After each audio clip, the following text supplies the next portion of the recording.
Good morning, everyone, and welcome to our confirmation hearing on Mrs. Maria Contreras-Sweet.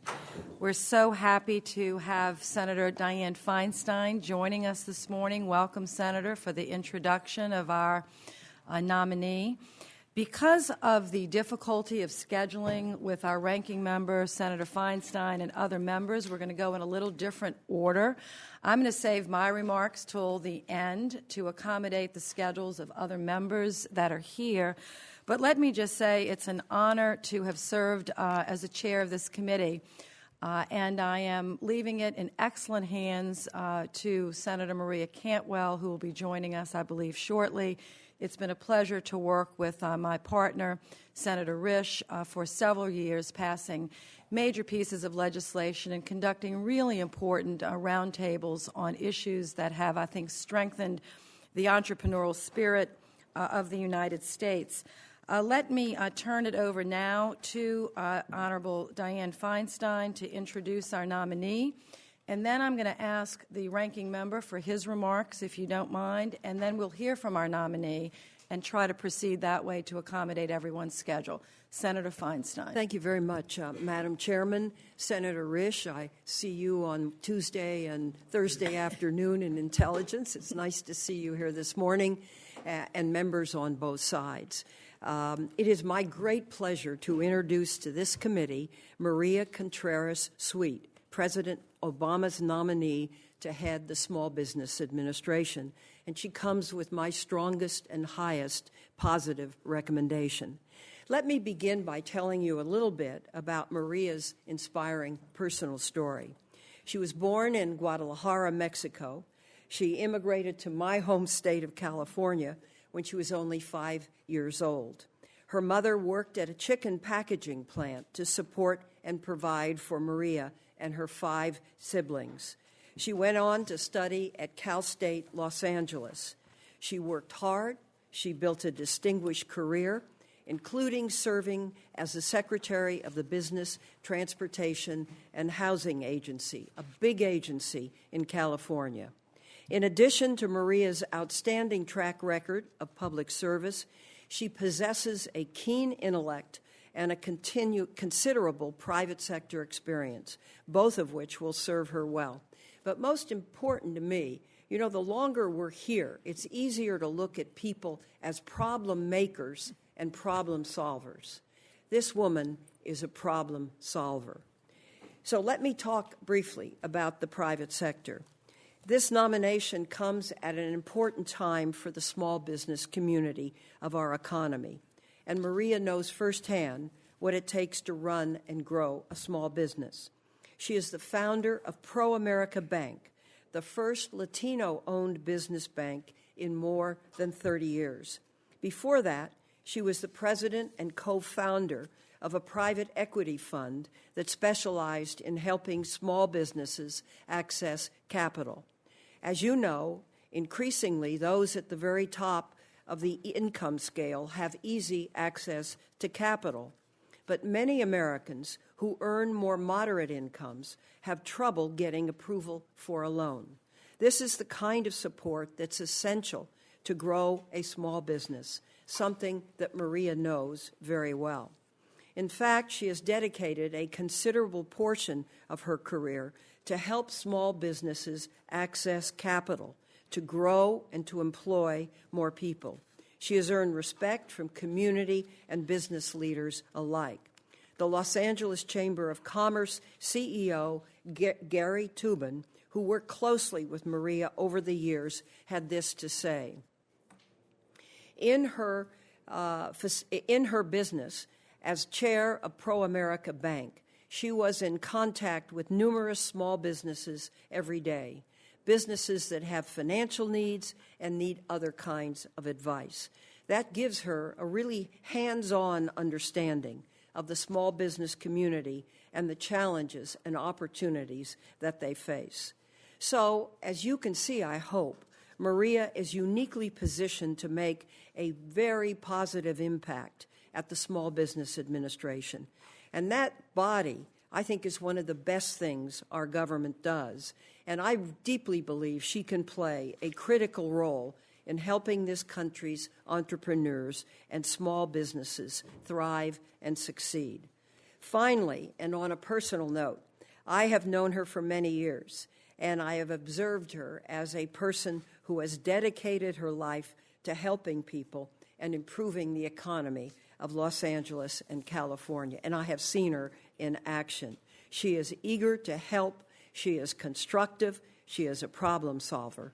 So across California, from the public to the private sector, in economically thriving and underserved communities, Maria Contreras-Sweet is universally respected and admired. She has my strongest recommendation to this committee, and I thank you, Madam Chair. Thank you, Senator Feinstein, for that beautiful introduction. Let me turn it now to my ranking member, and then we'll hear from our nominee. Well, thank you very much. And Senator Feinstein, thanks so much for coming. It's always good to see you on Tuesdays and Thursdays and other times, too. And I want to thank you, Ms. Contreras-Sweet. You telephoned me the day that you were nominated, and I appreciated that, and then took the time to come to see me. And I thank you for that.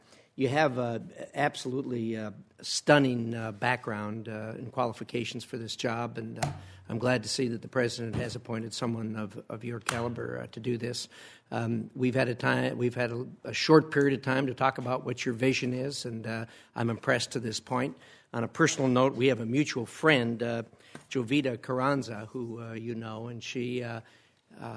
I value her judgment greatly. I've known her for some time, and she gives you the highest recommend. So that's a real plus for you. So with that, Madam Chairman, thank you very much for the opportunity, and we look forward from hearing from the nominee. Thank you very much. And Senator Feinstein, if you have to slip out, you may. Okay, go right ahead. Thank you. And if Ms. Sweet, if you would stand, and we're going to take the oath. You would, do you solemnly swear to tell the truth, the whole truth, and nothing but the truth, so help you God? I do. Are you willing to appear and testify before any duly constituted committee of Congress when requested to do so? I do. I am.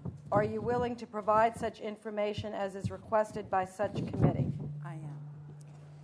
Please be seated. Thank you very much, and please proceed with your opening statement.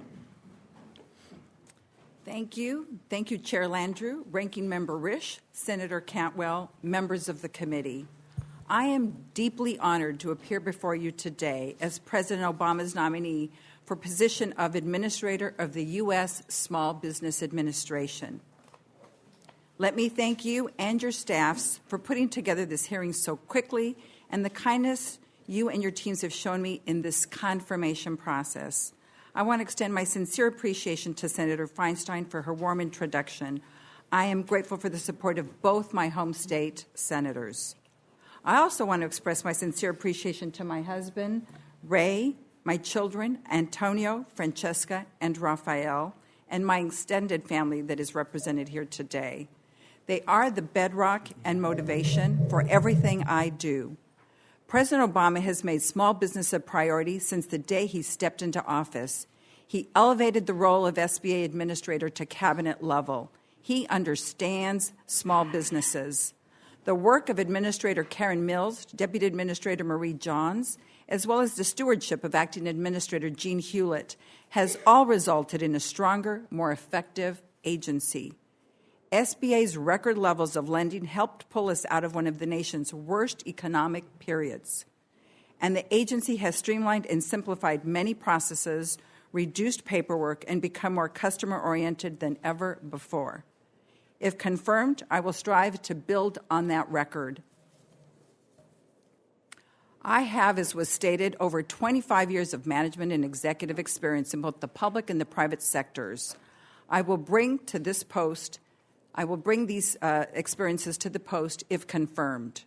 My background and experiences as an entrepreneur and as a government official and as a corporate executive give me a unique perspective into lessons learned that I can put to good use helping small business owners create new products and expand their businesses.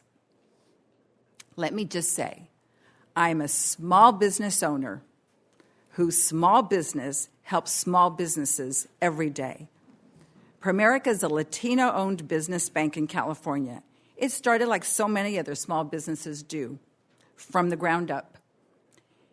With support from the community, my friends, and my family, we remain a strong, vital bank in our community. We ensure that entrepreneurs can access financing and all their needs to contribute to the economy, create jobs, and provide for their families. Earlier, when I started my first business, I experienced the same challenges entrepreneurs face today. I wore many hats, and I poured my heart and soul into that business. Later, as California's Cabinet Secretary over Business, Transportation, and Housing, I made sure small businesses were integrated and involved in the state's procurement process, and we made progress on those goals every year.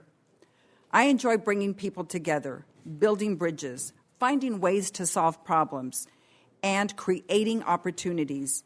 I'm honored that so many small business advocates, community organizations, and friends from my past are here today, and I look forward to working with them and others on the public-private partnerships to help America's entrepreneurs, if I am so confirmed. When I moved to California from Mexico as a child, I saw my mother work long, hard hours to support my brothers and sisters. I experienced firsthand the challenges that working families face every day, the challenges that recent immigrants are facing today. My record of fighting for women and families stems from these experiences, and if confirmed, I will continue to do that work. We have a saying at the bank, construyendo patrimonios. Translated in English, it means building family legacies. That's what small businesses are. They are family legacies. It's about family pride, supporting their community. It is what the American dream is all about, after all. I am a very proud American and proud of all that America means to her citizens and to the world. If confirmed, I will work closely with you, with your colleagues in the House and the Senate, and President Obama for sure, to make sure that the Small Business Administration is an even more significant force in expanding the opportunities for all Americans, ensuring the economic strength of our country and the global economy. Once again, thank you again for this hearing. Thank you for your leadership, Chair Landrieu. And if confirmed, I look forward to working with you, with Senator Cantwell, Ranking Member Risch, and I am happy to take your questions. Thank you very much. Thank you very much. As I stated, because of the time, I'm going to submit my statement at the end. Are there any other members of the committee that would like to make a brief one-minute opening statement? And if not, we'll go right into questions. Okay, let me begin. There's so many, but we have just a short time. Let me begin with a priority that we were not able to finish up in this last Congress that I feel very strongly about. The U.S. Congress enacted a Small Business Investment Act in 1958, which I'm sure you're familiar with, because Congress identified a gap in the ability of small businesses throughout our country to access long-term credit. The economic situation has changed for the better quite a bit since 1958, but I think, and as you can tell from your position currently, there are challenges to small businesses still getting access to capital and to credit to expand their businesses and to build out that family opportunity and entrepreneurship. I introduced with several of my colleagues the Excel Act, which was filed in both this Congress and last. It has broad bipartisan support. It basically would raise the family of fund limits for small business investment companies, SBICs, from 225 to 350. One of the leaders of one of our SBICs from Triangle Capital in North Carolina, one of our most successful, you might have heard of them, said, if our legislation had passed, which it didn't, but despite broad bipartisan support, it was held up by literally a handful of members. If the proposed legislation is passed, we believe over the next 12 to 24 months we would be able to directly help another 30 to 40 companies, creating up to 2,000 jobs. That's just from one SBIC that's been successful. This is the leveraging partnership where private sector puts up $2, the federal government puts up $1, we lend out to companies that can grow. Could you comment on your experience with SBICs, and would you be willing to lead the fight to get this authorized as soon as we can? Thank you for that very important question. Thank you for that very important question, Senator. As I have experienced in our bank in Los Angeles, what we find is that clients come in and they have so much that they can secure, for collateral, to underwrite a loan, to buy debt.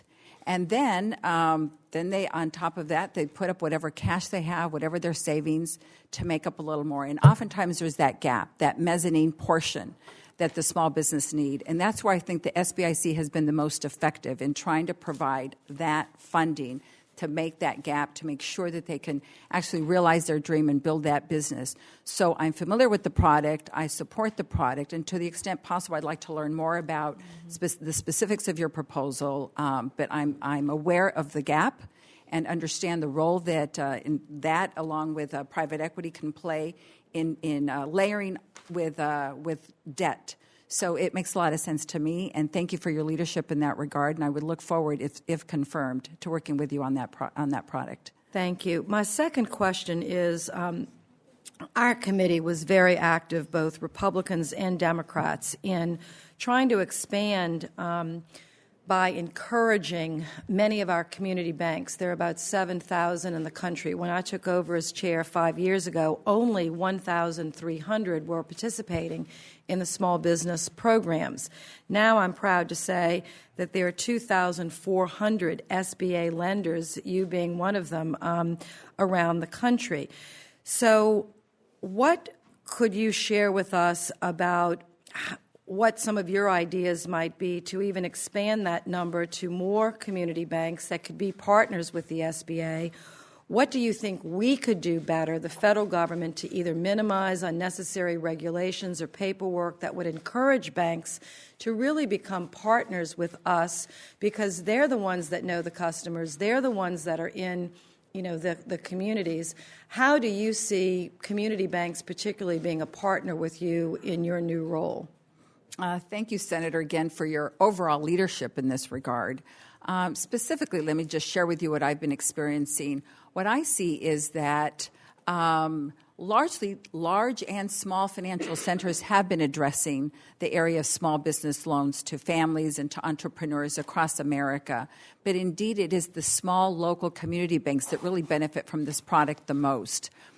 And for some of us, and again, I'm just sharing my personal experience, unless you have a specialized officer in the bank that really understands the covenants, the warrants, the underwriting, the standards that SBA promulgates, it's somewhat daunting and a little overwhelming. And you want to make sure that when you're pursuing an SBA loan and there's the guarantee element, you want to make sure that you're not sacrificing that whether it's a 50%, 75%, or 90% guarantee, depending on the product.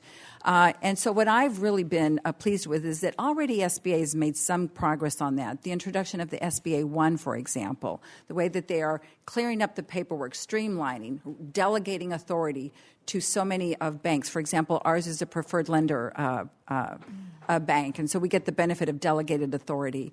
And so I already see great improvement, but to the extent that we can get the word out, there's also push and pull marketing, as I like to call it. There is where we can also get the public to be more informed. When I approach some prospective client or a client about an SBA product, they're not fully aware, and so we take a lot of time to consult them, to walk them through and explain to them this alternative. So to the extent I think that the SBA can even market the products more, get out, and if you will, if I use this vernacular, if we can brand the SBA a little more so that people are comfortable with it, understand that this is not your grandfather's SBA, I think it'll go a long way in encouraging local communities, local community banks to do more of that work. And if I may just add one more thing, I think throughout our 68 field offices, the SBA now has great reach into every community through their regional offices, as well as through the BDCs, through the women business centers, through all the myriad of programs. So to the extent that we can continue to work with those strategic partners throughout the country, and get the word out about the benefits, about the upgrades, about the simplified streamlining that's taking place today. I think that, too, will go a long way. Thank you again for the good question, Senator. Thank you. Senator Risch? Thank you, Madam Chairman. Ms. Contreras-Sweet, you recall when you and I met, I told you about one of my favorite agencies over there in the agency, and that is the Office of Advocacy. And I'm assuming since that conversation you've had time to think about it and perhaps even have a look at what they actually do over there. That to me, that's one of the real important things that the agency does. When I meet with people, whether they're from big business, medium business, but particularly small businesses, they are just really miserable over the crush of regulation that the federal government is putting on them. And the Office of Advocacy is designed to go in there and get them figuratively by the collar and say, look, you can't do this. The law of unintended consequences is going to come around and bite these people and put them out of business. They really need, the Office of Advocacy really needs its independence to do that, not be getting a call from the White House saying, hey, back off on your advocacy for small businesses. They really need to make life less comfortable for the bureaucracy than what it is when they're in their rulemaking and regulating mode. So have you had some time to think about that? And I'd like to get your thoughts on the Office of Advocacy. Thank you, Senator, for speaking to a couple of important points, and I take pleasure in having an opportunity to address you on this. First, let me just speak to the office and the structure. I mentioned to you also in that conversation that I had the good fortune of being able to create California's Department of Managed Health Care, and I went to great lengths to assure that there was an independent voice for the patient community, the Office of Patient Advocate, and I made sure that it reported directly to me, as did the director of the department. And so I liked the role that it was important to me to have that sense of independence. What I appreciated here is that here too, the Office of Advocacy is also an independent voice, and we need to maintain the integrity of that office to make sure that it stands alone and of its own prowess to be able to provide an ardent voice for the small business community. The small business community represents half of America's workforce, and it represents 2/3. 2 out of every 3 jobs being created come from the small business community. We need to make sure that we're creating a level playing field for this community.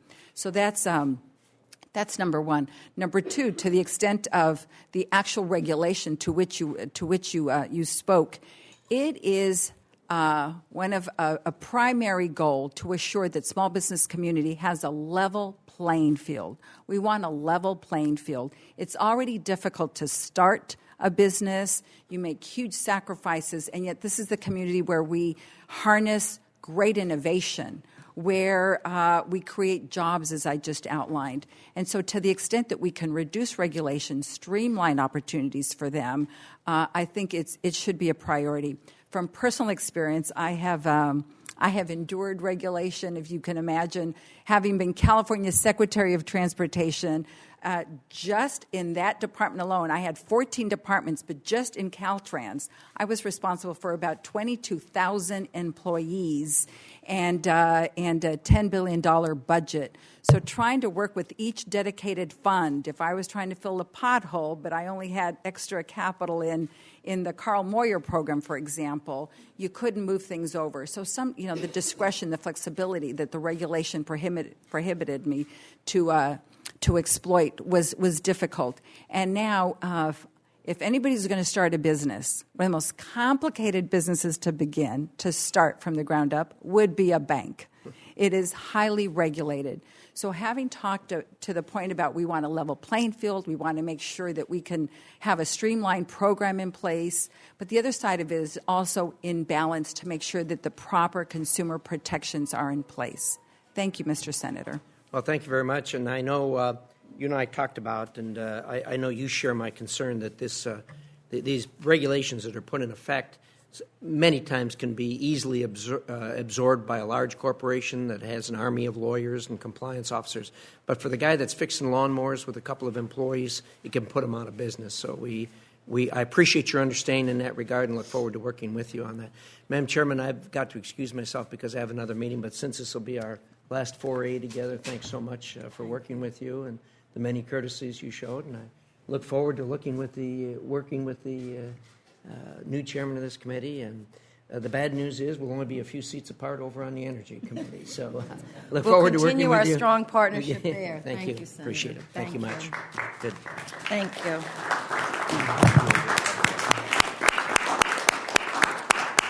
Senator Cardin, and then Senator Fisher, Booker, and Cantwell. Well, first, Madam Chair, I want to just join in recognizing your extraordinary leadership as the chair of this committee. I've had the honor of serving on this committee since I was elected to the United States Senate, and working with Senator Snowe and Senator Risch, your leadership has been extraordinary, and we've gotten a lot of things done. You should be very proud of that. The first and foremost was to get funding for the SBA. It wasn't easy. President Obama was a strong supporter, but we had to get those funds in the Congress. And through your leadership, we were able to get the Budget Committee to make the necessary adjustments. So the resources are there. We made it a lot easier on the SBA loans, making major changes. The reauthorization, the SBIR program, that didn't come easy. And there is not unanimity among the research community about the SBIR program, and you did a great job in bringing together a workable way that we could get that done. I particularly appreciate your help in getting a permanent increase on the surety bonds that help small construction companies, and the work that we've done on government procurement. We've made major progress. I also acknowledge the work we've done in a fair SBA, dealing with minority businesses and women-owned businesses, all under the watchword of this committee. So you have a great record, and I thank you for the leadership, and it's been an honor to serve under your chairmanship. I know that Senator Cantwell will provide a great leadership to this committee. I look forward to working with her, because this committee is very important. I asked to serve on this committee. Small business is the growth engine of job growth in America and innovation. So therefore, we need a champion. So let me, if I might, raise a couple questions as to our nominees' commitments on certain areas. Let me talk government procurement for one moment. Agencies that are hard-pressed for dollars, and that's what's happening today, will sometimes try to take the easy way on procurement, bundle small contracts together, so that the only entity that can really qualify for the prime contract is a large business. We want to see more prime contracts with small companies. Can you share with us your vision as to how you will be an advocate within the Obama administration so that the government procurement goals are truly met, not just by subs, but by primes, and how you will provide leadership to provide that opportunity for small businesses? Thank you, Senator. Thank you very much for addressing an important part of what's going to be a key element of what we do. Clearly, we all know that the SBA is responsible for access to capital, but right behind there is the contracting component, and then, of course, the counseling and the disaster relief. So I understand that it is an underpinning of the administration, of the Small Business Administration. But if I may just also speak to what you just referenced earlier, and that is that the importance of the SBIR, the STTR, all those programs. What I see from the public, being a banker and a small business person, I really admire the work of this committee. Let me just say, the leader, Chair Landrieu, and how thoughtful these programs are, how thoughtfully they fit together. You know, to be able to have research dollars, to be able to partner up with the university through the STTR program, and then to be able to roll it out through counseling, to be able to get the capital and to take it to market, to patent it and to take it to market. I intend to use the cabinet level status to make sure that I'm working collegially with the Secretary of Commerce to make sure that we're using that patent office efficiently and effectively. And I agree with that. I just would focus on the fact that there are some departments that are great on small business. There are others that are not. Right. And I just hoped you would be very visible with those agencies that are not meeting the goal and certainly not complying with the spirit that we want prime contracts for small businesses, just not subcontracts. I want to raise one other issue. I have a limited time, and we've talked about capital a lot. And I must tell you, I've been disappointed by the results on loans being made to small businesses. I think we provided a great deal more tools here in Congress. There was a fundamental disagreement, I think, between some of us on the committee and the administration as to whether there should be direct loans or just guaranteed loans. The administration prevailed on the prime tool being guarantees. There are too many banks that are still very difficult, particularly if you're a minority small business or a non-conventional, some of the faith-related enterprises, small business. It's very difficult to get loans. What game plan did you have to make sure that we achieve this objective of capital being available? Thank you. Again, if you'll indulge me and allow me to answer your first question, because I'm not sure that I satisfied you. And so let me just say that I have extensive experience in contracting. And I want to share with you that to the extent that I was working to reach goals that I established for our agency, what I found is that first, the public was not generally aware of the opportunities with government. They knew that they could go down the street and try to get, a local restaurant to buy some things from them, but they weren't aware about how to approach government. And so first it was just to counsel them, to help them understand what the procedure was. Once I got them to be aware of it, then they'd say, you take too long to pay. I can't carry the EBITDA. I can't carry the cash flow. So we put in a prompt program in place, a prompt payment program. I was delighted to see that the president here put in quick pay that mirrors some of the things that we were doing there. At the next level, it was just generally, as you just aptly pointed out, and that is that in bundling, you go the counter-cyclical way. So I did what would probably be counter-intuitive, and that is to debundle, to make sure that to the extent possible, we could kind of break these down to make sure that smaller and smaller and smaller businesses could capture some of those opportunities. And to that extent also, we were able to create more local opportunities, and I think those are important facets. So I just wanted to underscore the importance of what you said and share with you that if confirmed, I'd be delighted to engage in this project. It's very important to me, and I have personal experience of some strategies that we can deploy to make that even more effective. So thank you for that. To the extent that you just mentioned again about access to capital, it is the underpinning of everything. So indeed, we have to make sure that we market well, that we use our counseling centers well, and that I, as you aptly pointed out, that I work collegially with my colleagues. The ones with whom I've met already have been very receptive, and that 23% goal is something on my mind. And if you give me an opportunity and I have your support and I am confirmed, I'd be delighted to work. I'm counting the days, Mr. Senator, 365 days in a year, and so I'm counting the days, and I can assure you that even though I'm coming in a little late, with weekends and evenings, we can make up some time and actually capture some of those goals. Thank you. I like your enthusiasm. Thank you. Thank you, Senator. Wonderful. Senator Fisher. Thank you, Madam Chair, and I, too, would like to thank you for your leadership and your service on this committee. I also asked to be on this committee, so it's been such a pleasure to serve with you. Thank you. I wish you well in your new chairmanship on energy.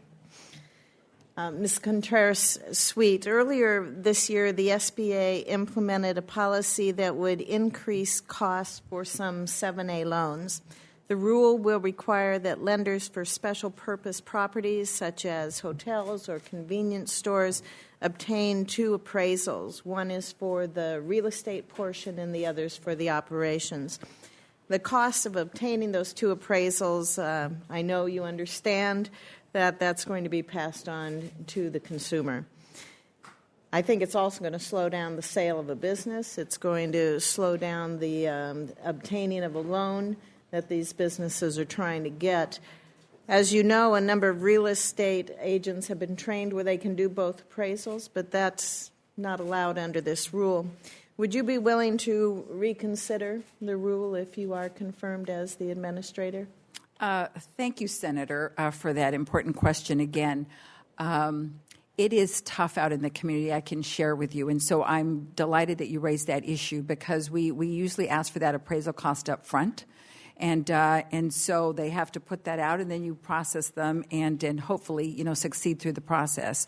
I can share with you that it's something of which I am quite familiar, and I commit to you to engage in that from that experience point of view, to learn more about, again, the rubrics, the bowels of the organization, what is possible.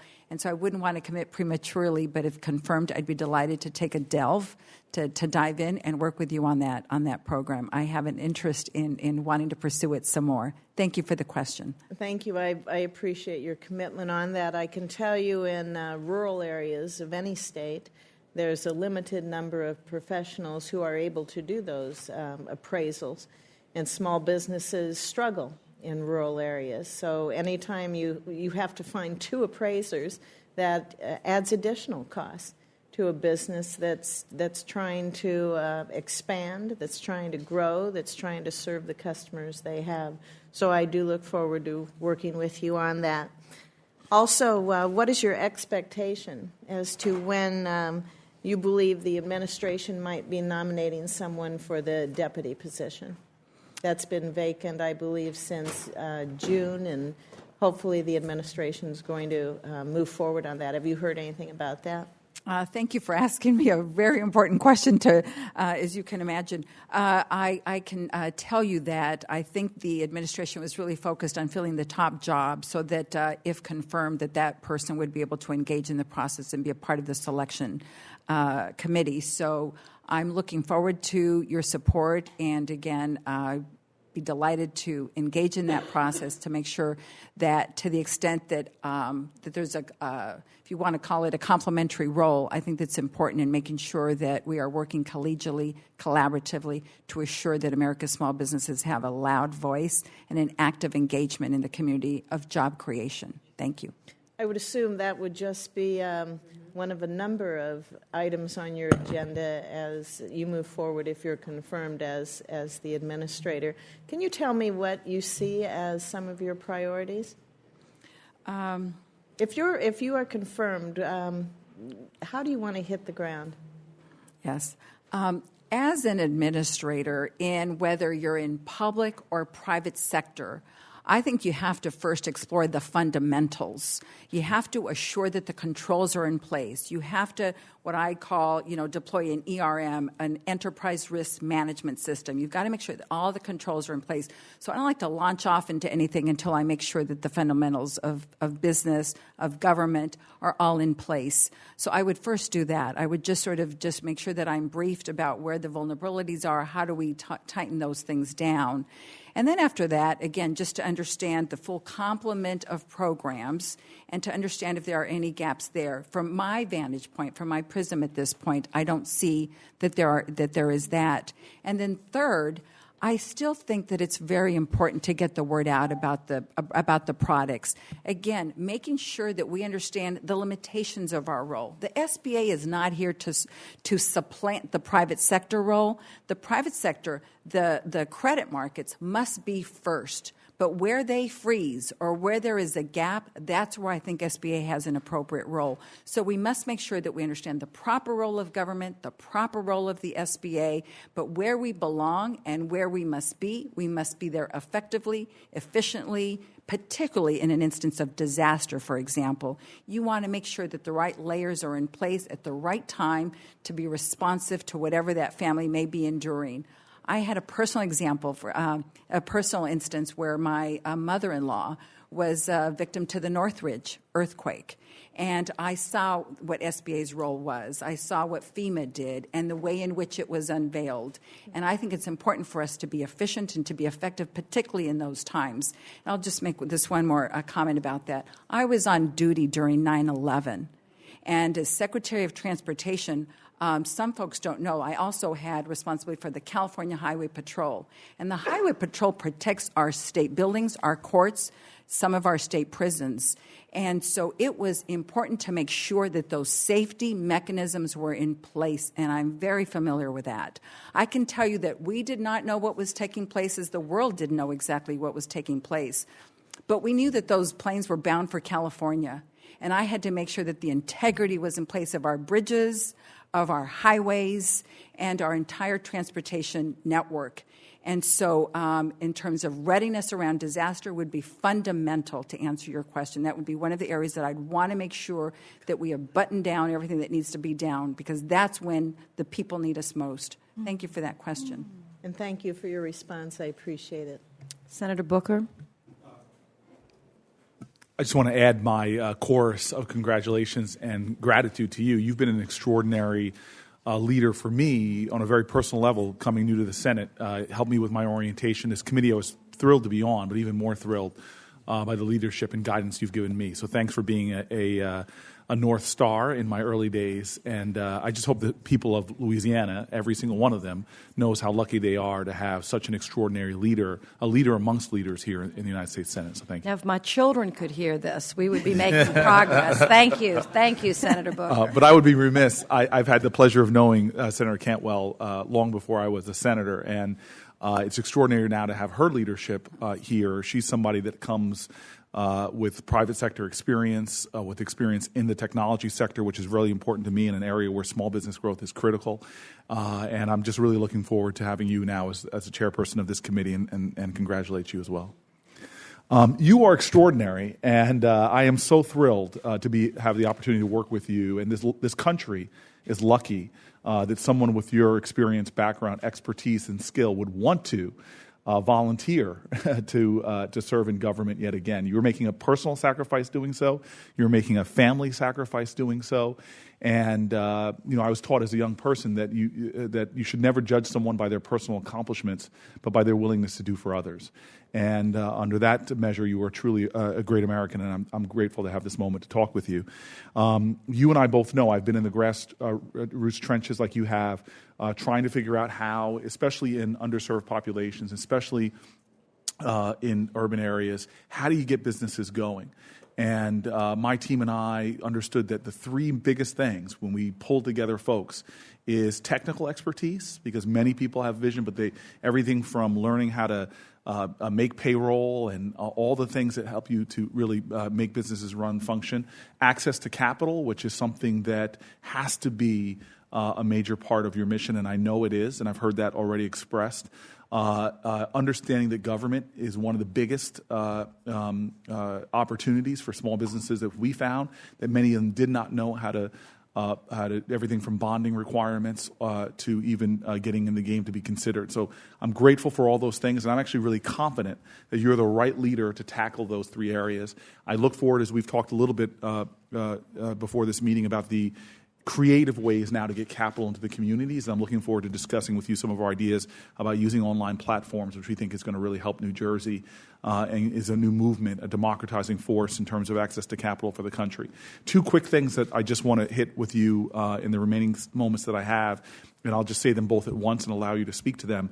There's a lot of dissatisfaction in New Jersey about the SBA's speed at which they dealt in post-Sandy recovery, and I'm hoping that you pay particular attention to this, because these 100-year storms seem to be coming, at least to my area of the country, with great regularity, becoming almost a yearly or every other year engagement. And getting small businesses up and running again is so important, is so critical. And I hope you understand that you're part of your duty. I pray not, but is going to be responding to crisis and businesses in crisis. And the SBA has not lived up to the expectations people have to have for it. And then the second thing, there's so much attention on cybersecurity for the big businesses, Target and the like, but I have increasing concerns, especially as many small businesses do deal with personal information, do deal with valuable exchanges and that add up to large amount of money, is about what we're doing from a small business perspective to prepare our businesses in America to do the things they should be doing to protect themselves from cyber attack. Thank you. May I first say that you are an American hero in every sense, and so as we say, I'd like to just sort of shout it back at you. I don't have kids, but can we record that for the record? Yes, just so I can pull that out. So your reputation precedes you, so thank you for the generosity of those compliments. Let me just make a couple of comments in response. First and foremost, when we had the Los Angeles riots, a highly underserved community, I was delighted that here I was sitting at, if I may plug 7-Up at the time. I was delighted that I was called by the mayor and Peter Ubroth, the chairman of Rebuild Los Angeles, to come and serve at that board to make sure that we could respond to those riots and that we could restore those communities immediately. And I learned something in that process, Mr. Senator, and that is that oftentimes we think we have the answer. And people said, you've got to put in this, and when I went in and I actually went into the community, walked through those streets, talked to those families, and what they said is, yes, we need jobs and we need a bank and we need, for sure, but please don't forget a laundromat. I can't even interview until I get my clothes washed. The fundamentals of understanding to connect with the folks, ask them what they need. It's important that we engage in the community. So first, I must say, it's important to understand what the needs are before we begin to respond. Secondly, with respect to your cyberspace question, I had the good, or I'm not sure if I want to say good fortune, but I was in the position of cabinet secretary over our business regulation, and as part of that, I had to help the state ready for Y2K. Now, I know in retrospect, we have perfect vision, right? Hindsight is 20/20. But in advance of that, we had no idea what was in store for the world, let alone our own state. And so I was responsible for 1/3 of the California data systems, the Teal Data Center. And so I learned a little bit about how to manage technology, as well as in the way we executed our driver's license. You have to stay ahead of, those who will counterfeit your products. And so we were continually upgrading and changing our driver's license. So in different ways, whether it was through the banking, you may know that I oversaw the Department of Financial Institutions for the state. And so I regulated in-state banking. And there, too, we had to make sure that there was redundancy, that there was, proper separation of duties to make sure that somebody wasn't watching what the other person was doing. So I have a little insight into this community, and I'd be prepared to, if confirmed, to bring some of those ideas that I was able to glean from those experiences to this process to make sure that we're being responsive in making sure that we're protecting Americans, particularly the small business community that needs a desperate level playing field. But just one more thing about that, and that is that we have to make sure that we avoid fraud, waste, and abuse as well. We have to make sure that we respect our public employees. Our public employees are largely hard-working people, and across America, that's what I see. But you have to also convey a message of zero tolerance if anybody's going to try to game the system, try to do something that's inappropriate. So I would bring my past experience to those areas that you just outlined. Thank you for the question, Senator. Thank you. We have two more senators, Senator Cantwell and Senator Levin, and then I'm going to finish up with a few questions, and I think we'll close out in about 10 to 15 minutes because votes will be called at 11:30. Senator Cantwell. Well, thank you, Madam Chair, and I, too, want to thank you for your tremendous leadership here at the Small Business Committee. Not only do I consider you a personal friend, but a giant advocate for small business. And when our country had one of our biggest economic downturns, there was a lot of discussion about how to help the big banks. In fact, in my opinion, we kind of gave them access to the keys to the Treasury, something I didn't quite appreciate how that was done. But you were steadfast in the Small Business Act of 2010 in advocating for small businesses and trying to come up with ways to help protect them as they were getting hammered by new regulations and this economic downturn when performing lines of credit were pulled right out from under people. So I just could not have been more proud of your leadership in this committee. People didn't realize what an advocate Mary Landrieu was when she took over that committee, and I actually feel like she put the small business activities in that battle of 2010. We had to work with Senator Voinovich and Senator Lemieux to finally get a bill that tried to protect small business, but it was the cry in our country at that time that small businesses were just getting hammered on this downturn and really, in some ways, almost being a scapegoat for what had happened at a much larger level. I don't think a lot of these small banks or even the businesses that they were serving were involved in derivative activity, but yet they're the ones who took it right in the chin. So I just very proud of your leadership on that, and very proud of your leadership on this committee. And I know you're not going far. So the fact that we both serve on the Energy Committee and this committee will certainly be looking for ways to work together. So thank you for that. And Ms. Contreras-Sweet, thank you so much for your willingness to serve. You've shown today you have a command of these policy issues that we're going to be looking forward to your activities on. And I personally like that you're a good marketer. Anybody that knows push and pull technology marketing is okay by me, because to me a lot of the Small Business Administration is both push and pull. I mean, part of it is getting people to understand what programs we have and what they can take advantage of, and obviously getting them to work with us on those that need to be improved. One of the things of that Small Business 2010 Jobs Act was the 504 refinancing program, and that refinancing expired in June of 2012, so I wanted to have your thoughts on whether you support reauthorizing that section of the bill. Thank you for speaking to 504. It's an important product, and to the extent that you were able to offer up the refi program, let me just tell you from my personal experience, it was very well received. At the onset, at the very beginning, I must say that we were trying to work our way through and try to understand it a little bit. But once we got it down is about when it's sunset. And so we were a little disappointed about that. As I understand it now, the president is supportive. I, from the community, understand the importance of the product. And so if I'm confirmed, I'd be delighted to work with you and explore ways in which we can continue to fill that important gap. So is that you would support reauthorization of that?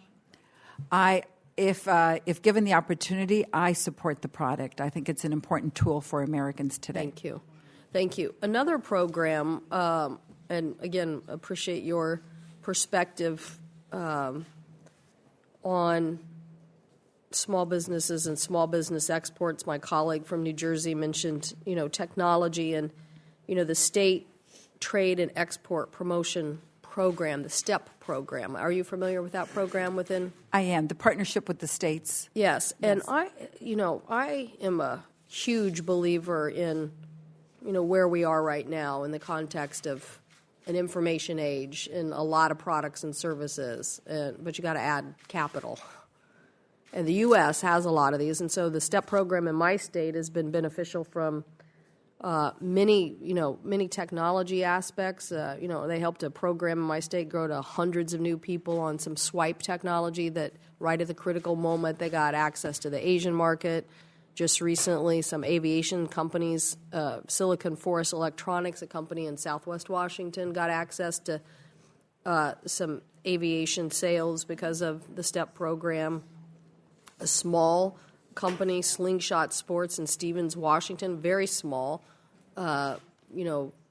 company, got access and helped, grow their business. So for me, I want to get your thoughts on the STEP program and whether you support continuing that or growing that effort. But we have huge opportunities to the Asian market in the Pacific Northwest, and we certainly want to see us use these promotions to help meet the agenda that the administration has on,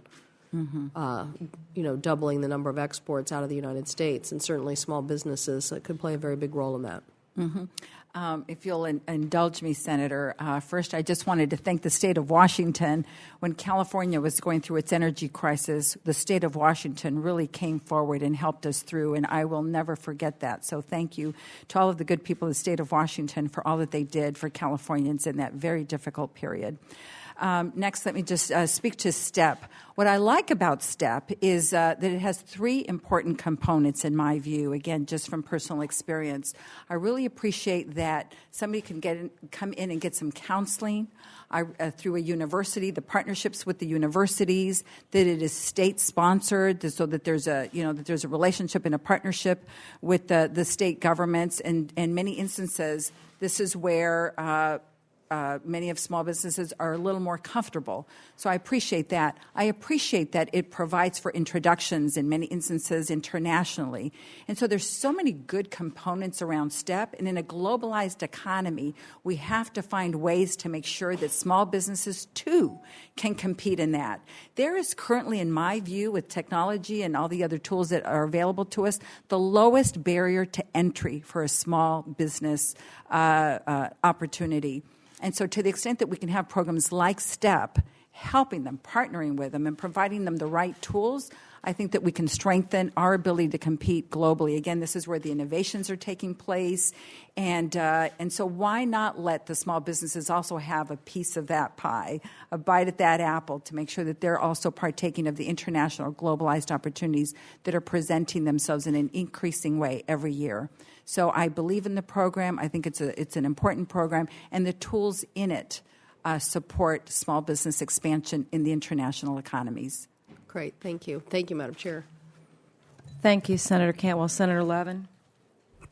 Thank you so much, Chairman Landrieu, and welcome to you, Ms. Contreras-Sweet. Congratulations to you. Your wonderful experience and talent is going to be put to great use in the SBA program, and it's matched only by the enthusiasm which you show for the job at hand. And we're delighted with your appointment and look forward to your confirmation. I want to thank our chairman, Mary Landrieu, who's been an absolutely superb chairman of the Small Business Committee. There's not too many people who are able to get legislation passed these days. I won't go into any more detail on that as to why, but she is one because she knows how to work across the aisle. Her energy is legendary. She will bring that energy to the Energy Committee now. It'll be called the Energy Committee after Mary Landrieu is there.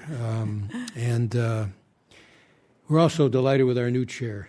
We have known Senator Cantwell a long time, and her background is going to be useful before she was a senator. But the respect in which she's held by all members of the Senate will be a major gift to this committee. So he'll be working with a wonderful new chairman as we say goodbye, but not farewell, to our current chairman. You have a couple more hours here, I believe. Have you been formally?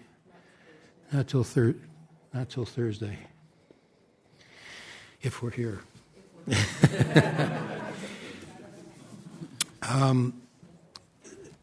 There's a number of programs I've been involved with. I've been on this committee actually since I got to the Senate, and but one of the programs I've been involved with, and this was a recent addition to the panoply of programs in the Small Business Administration, is the intermediary lending pilot program. It's currently a pilot program where we have nonprofits that are on a competitive basis given awards to reloan to small businesses, filling in a gap between the smallest program, the microloan program, and the 7A program. And so this intermediary program fills that gap.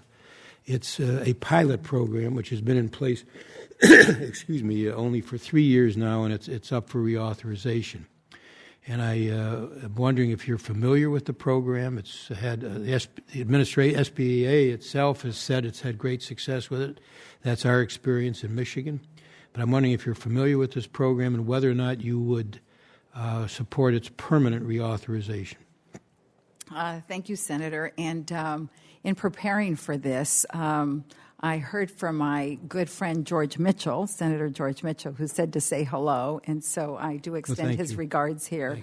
But thank you for asking a really important question and oftentimes an overlooked part of our economy, and that is that so many of us think about loans and banks, But in the micro lending program, I was delighted to see that was an offering in the SBA, that they do have a micro lending program. And so thank you for your leadership and your ardent support for that sector.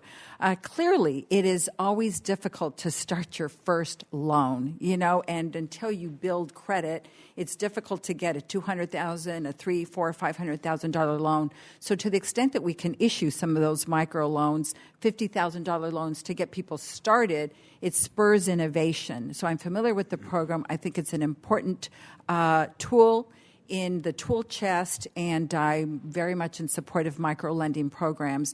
And through our intermediaries, now as a banker, through the CDFIs, through programs like Cameo in San Francisco, a program I'm familiar with, different disseminators of microloan programs have been really good stewards of making sure that particularly underserved communities, and as I said, folks that are reentering the workforce, that they're providing for that first line of credit that will build eventually to the next and the next. Okay, well, the next step then is this intermediary program. It's the next step up from the microloan program. Mm-hmm. It's a pilot program, and I hope when you get to the SBA, not if but when you get to the SBA, that you will check this out, because we need to reauthorize the next step up program from the microloans, which are these more intermediate loans, size loans.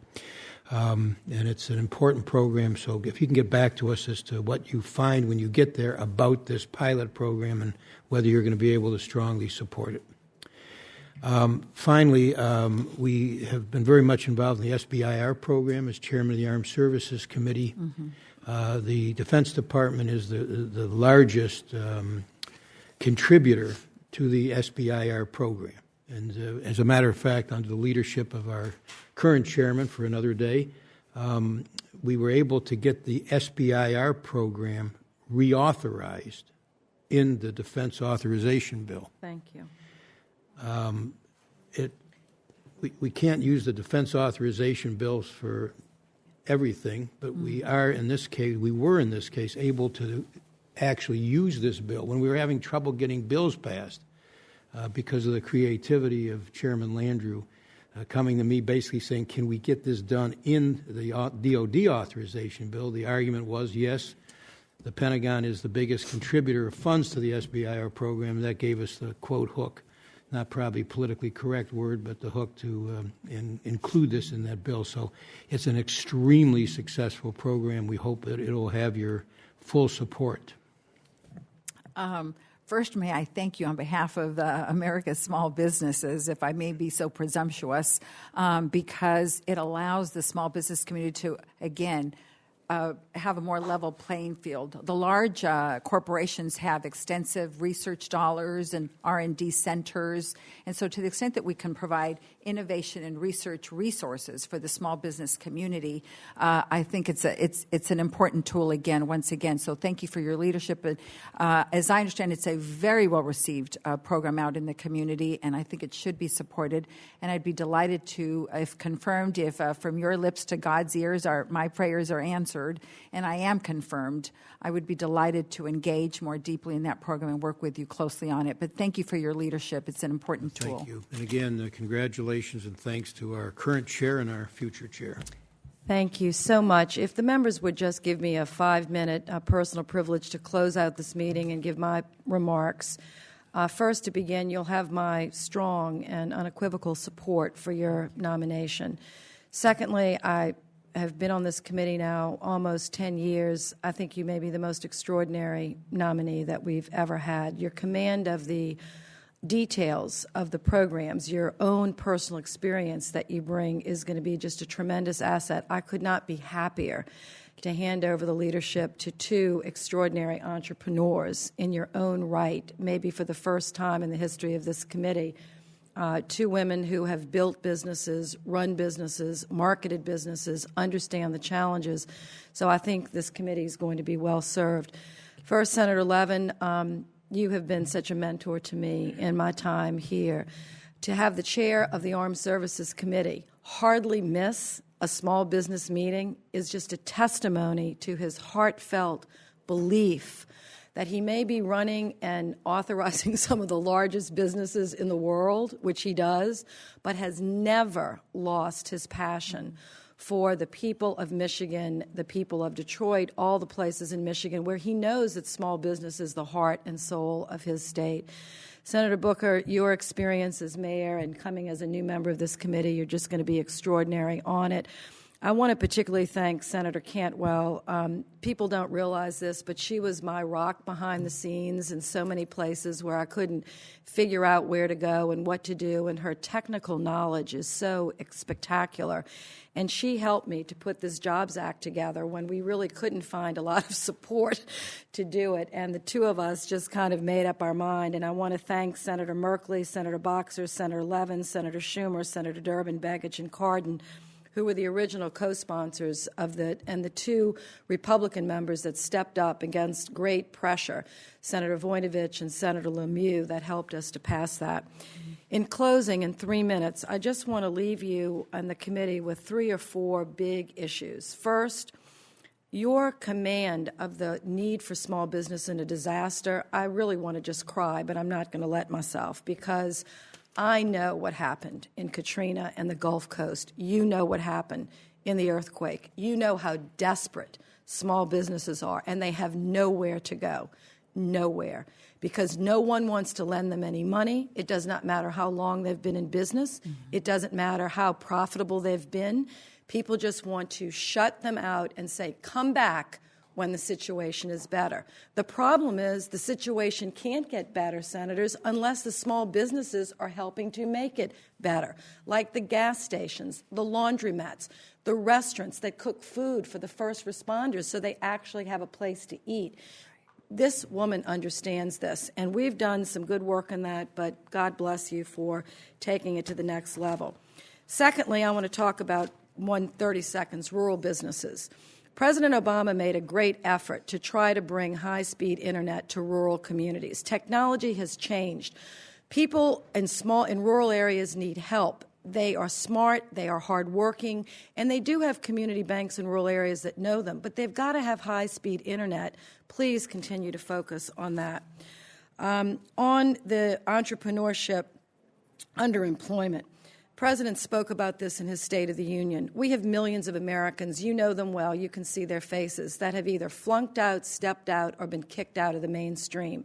They're not going to be able to finish high school or college. They're of an age, but if given a chance, they might be able to start their own business, employ themselves, their family, their community. I don't think we're doing enough to reach them. The President has called us to come up with special initiatives. I really hope the Small Business Administration will be first to the line to say, this is what we can do. And finally, the STEP program, Maria Cantwell is correct. Carl Levin was particularly focused on helping us. 1% of small businesses in this country export. 1%. In the old days, their markets were their neighborhood. These days, their markets are the world, but they cannot reach the world because they're so little. They're profitable, they're powerful, but they're small. They need our help to either help them cooperatively get together or give them some help to get their products to the world. And I think we can do a better job. I personally saved how much money in the STEP program?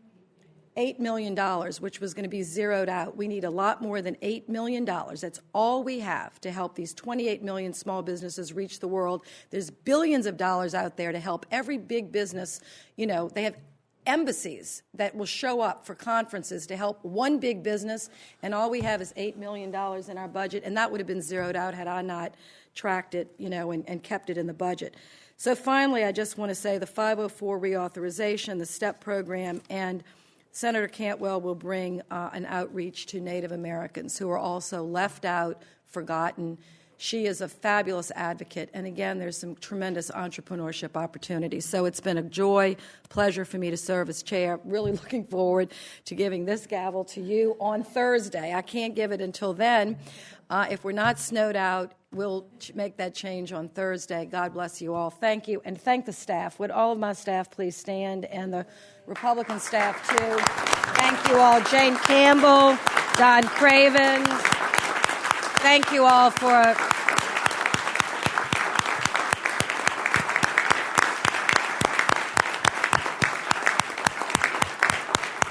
thank you all for an extraordinary job. Well done. I'll submit all their names to the record, and the meeting is adjourned.